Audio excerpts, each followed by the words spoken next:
Hello friends, welcome back to Himalayan education hub. आज से हम लोग स्टार्ट करने वाले हैं इंडियन पॉलिटी की एक सीरीज। तो आज हम लोग कवर करेंगे इसका पार्ट 1। ठीक है, सो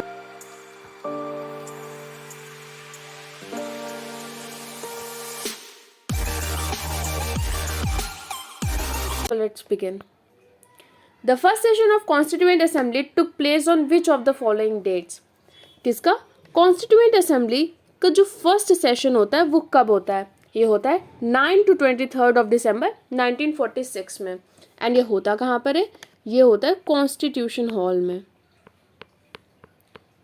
कॉन्स्टिट्यूशन हॉल जो कि कहाँ पर है?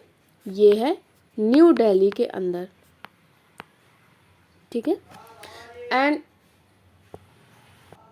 कॉन्स्टिट्यूएंट असेंबली के जो फर्स्ट प्रेसिडेंट होते हैं वो किसको बनाया जाता है? वो बनाया जाता है डॉक्टर सच्चिदानंद सिन्हा को।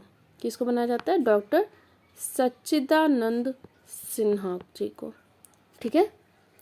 एंड कॉन्स्टिट्यूएंट असेंबली अडॉप्ट करती है क्या? Objective resolution. Objective resolution. And यही आगे जाके क्या बन जाता है हमारा? ये बन जाता है preamble of the constitution. Preamble of the Indian constitution. Let's go to next question. Which among the following article was inserted in the Indian Constitution by 42nd Amendment 1946? कौन सा अमेंडमेंट? 42nd amendment. कौन सा article add किया जाता है? In purview of India being a signatory of Stockholm conference on 1972। 42nd amendment, इसके बारे में तो सब लोग ही जानते हैं। इसको हम लोग और किस नाम से जानते हैं? इसको जानते हैं हम लोग मिनी कॉन्स्टिट्यूशन के नाम से। ठीक है। एंड आर्टिकल कौन सा ऐड किया जाता है? Article 48A। ये किसका पार्ट? ये किसके? ये आर्टिकल 48 है तो ये किसका पार्ट होगा? ये डीपीएसपी का पार्ट होगा। एंड ये आर्टिकल बात किसके बारे में करता है? ये बात करता है इन्वायरमेंट के बारे में। ठीक है। Which of the following was also called as constitution of commonwealth of India? किस नाम से जाना जाता था? Constitution of commonwealth of India. ये क्या था? नेहरू रिपोर्ट। नेहरू रिपोर्ट को किस नाम से जाना जाता था? Constitution of commonwealth of India by some scholars. ठीक है। Which among the following correctly differentiates the union legislature and parliament of India? Correctly differentiate the union legislature and parliament of India क्या है? हम ऑप्शन ए देखते हैं। Union legislature consist of Lok Sabha and Rajya Sabha. Union legislature में केवल लोकसभा और राज्यसभा आती है। और parliament consist of Lok Sabha, Rajya Sabha and president. ये तो ऑप्शन गलत हो गया। ठीक है। एक बात सुनिए, यूनियन लेजिस्लेचर हो और चाहे पार्लियामेंट हो, ये दोनों सेम होते हैं। ये दोनों क्या होते हैं? सेम होते हैं। और इसमें क्या आता है? इसमें आता है प्रेसिडेंट, लोकसभा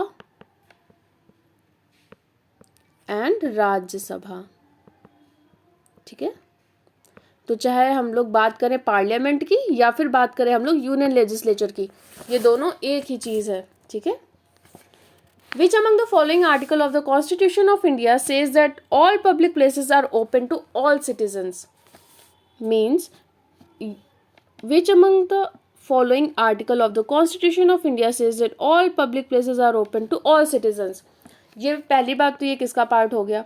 ये हमारे फंडामेंटल राइट्स की बात करता है। ठीक है। और ये आर्टिकल कौन सा हो गया?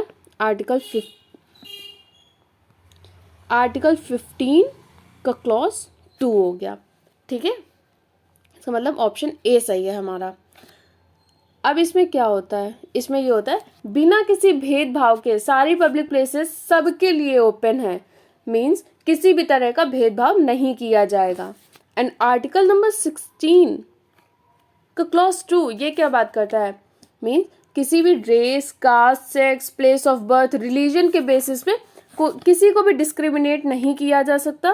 किसी को किसी भी एम्प्लॉयमेंट सेक्टर में, ऑफिस में, अंडर द स्टेट, मींस किसी भी सेक्टर में, मींस एम्प्लॉयमेंट सेक्टर में,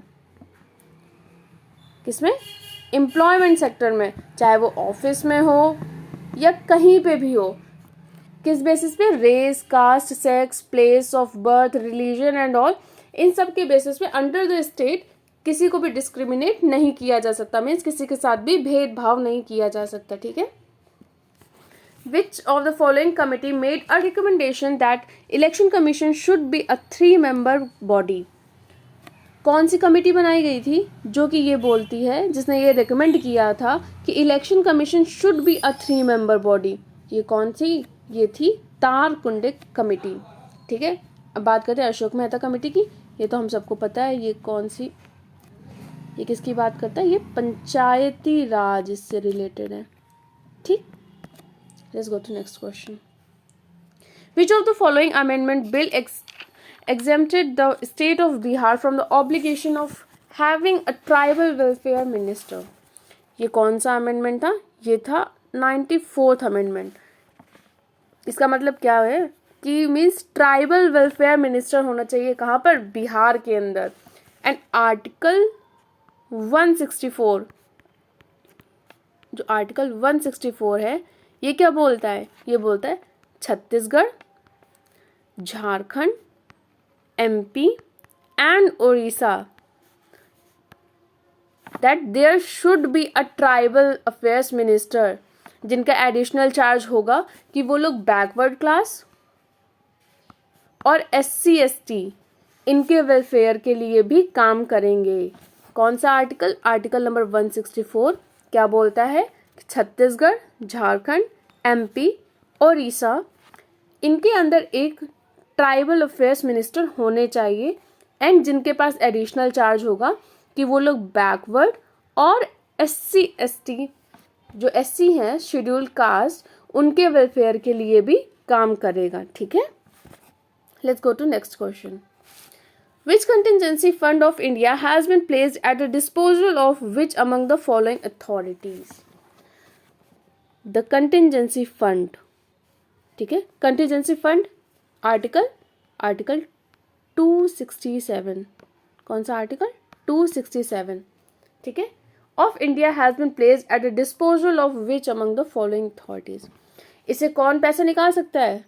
president of India. President of India इससे डायरेक्ट पैसा निकाल सकता है, मीन्स पार्लियामेंट में एक बिल लाने की ज़रूरत नहीं है, ठीक है। और स्टेट गवर्नमेंट का फंड कौन निकाल सकता है? गवर्नर ऑफ द स्टेट, ठीक है। Which article of the Indian constitution provides for a governor? ये इसका आर्टिकल क्या होगा? इसका आर्टिकल है 153 कि एक गवर्नर होना चाहिए एक स्टेट में, ठीक है। It's mandatory, okay. Who among the following reserves the right to initiate the constitutional amendment? इसका आंसर क्या होगा? इसका आंसर होगा parliament. Who among the following reserves the right? क्या? reserves the right to initiate the constitutional amendment. अब constitutional amendment इसका article कौन सा है? मीन्स हम लोग किसी भी आर्टिकल को अमेंड कर सकते हैं, तो इसका आर्टिकल कौन सा है? इसके लिए भी एक आर्टिकल है, आर्टिकल अमेंड करने के लिए एक आर्टिकल है, जो कि आर्टिकल है 368, ठीक है। कौन सा आर्टिकल है? 368। एक सेकेंड,